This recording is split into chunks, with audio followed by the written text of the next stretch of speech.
Hi hello नमस्कार, मी प्रज्ञानीता मधुकर यादव तुमचं खूप खूप स्वागत करते माझ्या आजच्या व्हिडिओमध्ये.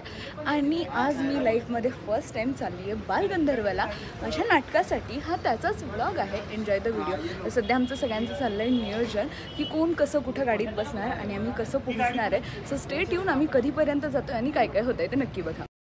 बालगंधर्व रंगमंदिर म्हणजे जिथे अनेक कलाकार घडले, जिथे अनेक कलाकारांनी त्यांची कला सादर केली आहे, अशी एक रंगभूमी. आणि ज्या रंगभूमीला खूप कलाकारांचा पावन स्पर्श झालेला आहे. आणि मी माझ्या आयुष्यातलं पहिलं नाटक तिथे परफॉर्म केलं, याचा मला इतका आनंद आहे काय बोलायलाच नको. तर जसं मी सांगितलं की विषय असं झाला होता की ह्या नाटकाचा ॲज अ ट्रेलर आम्ही सत्यशोधक परिषदेत परफॉर्म केला होता, अगदी 3-4 मिनटाचा. आणि त्यात मी होते. ज्यावेळेस नाटकासाठी विचारण्यात आलं तेव्हाही मी खूप खुश झाले आणि नाटकासाठी लगेच होई म्हटलं. पण त्याच्यानंतर काही गोष्टी घडत गेल्या, माझं कॉलेजचं काही काम असेल किंवा इतर काही, आणि या सगळ्यात मी नाटकाला परत नकार दिला. मी नाटकातून एक्झिट घेतलं. आणि त्याच्यानंतर ज्यावेळेस अगदी 4 दिवस राहिलेल्या नाटकाला माझं असं झालं की नाही, मला यायचं आहे. आणि ह्यांचं पण असं झालं, एका कलाकाराबद्दल ह्यांना थोडासा डाऊट येत होता. आणि मग माझं असं झालं तिच्याऐवजी मला घ्या. आणि मी गेले.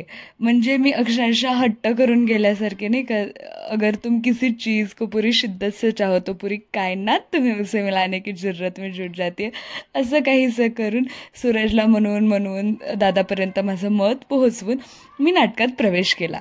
तर बेसिकली हे जे नाटक आहे ते श्रीकांत दादा बसवत होता, दिग्दर्शन त्याचं होतं.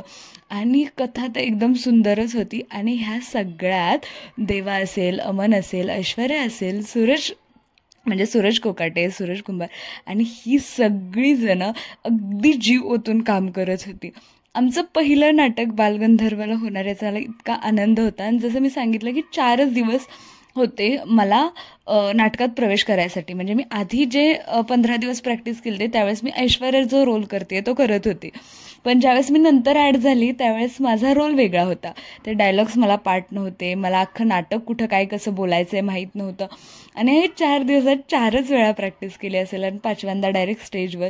स्टील ते इतकं भारी झालं. ज्यावेळेस आम्ही बाहेर फोटोज वगैरे काढले त्यावेळेस आम्ही बाहेरच थांबलेलो काही वेळ. आणि लोक येऊन सांगत होते, येऊन विचारत होते, ती तुम्हीच ना ज्यांनी आत्ता नाटक केलं स्टेजवर, खरंच खूप छान केलं, आमच्या इकडे याल का, जर आम्ही तुम्हाला बोलवलं तर आमच्यासोबत काम कराल का. आणि हे सगळं ऐकून इतकं भारी वाटत होतं ना, काय बोलायलाच नको. लोक म्हणजे नाही का असं येऊन प्रतिसाद देत होते की खरंच आम्हाला फार आवडलं हा. आणि भगतसिंग या वेमध्ये आम्हाला पहिल्यांदा समजला वगैरे. आम्ही नाटक करून रिटर्न आलेलो आहे आणि मी खूप खुश आहे बिकॉज मी फर्स्ट टाईम नाटक केलं आहे बालगंधर्वला. आणि ते खूप भारी झालं. म्हणजे मी एक डायलॉग चुकली मी, बट स्टील तुम्ही ब्लॉगमध्ये येत आहे असे लक्षात ठेवा. ही सगळी आमची टीम आहे. आणि आता चला मी नंतर बघू, निवांत बोलत स्टे ट्यून. आणि त्यानंतर या सगळ्यांना सीझनचा पहिला आमरस खायचा होता, त्यामुळे आम्ही दुर्वांकूरला जेवायला गेलो. आणि मी माझ्या ताटातल्या निम्म्या सगळ्या स्वीट गोष्टी भैयाला खायला देऊन माझं मोकळं झालेलं ताट फ्लेक्स करताना त्याच्यानंतर रिटर्न आलो तेव्हा असं झालं की तिथे एक नाटक आहे आणि ते नाटक बघायचं आहे. म्हणजे सुरुवात अमननं केली की मला नाटक बघायचं आहे.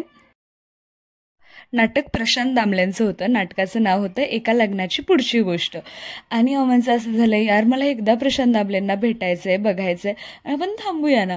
हळूहळू ऐश्वर्याचं पण असं झालं की मला पण थांबायचं आहे. मग हो नाही करता आम्ही सगळेजण नाटकाला थांबलो.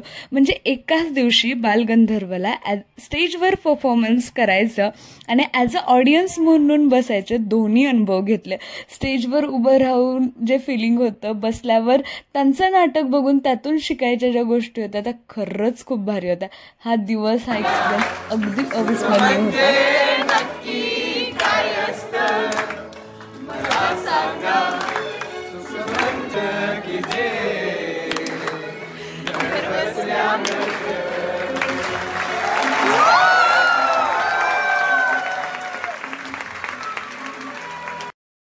विषय असा, आम्ही ज्या नाटकाला थांबलेलो ते नाटक संपलेलं आहे. मी आता घरी चाललो आहे आणि मी भैयाचा हात धरून चालली आहे, कारण मगाशी मी अचानक बाहेर आले आणि अंधारात न बघता पाय पिचकवून घेतला मी थोडासा. चला घरी गेल्यावर भेटू. मी असं फक्त म्हटलं की घरी गेल्यावर बोलू आणि भेटू, पण मी घरी आल्यावर काहीच शूट नाही केलं. आणि हा व्लॉग पण इथे संपवत आहे. जर तुम्हाला व्हिडिओ आवडला असेल तर नक्की लाईक करा, शेअर करा आणि सबस्क्राईब करायला विसरू नका. Bye bye.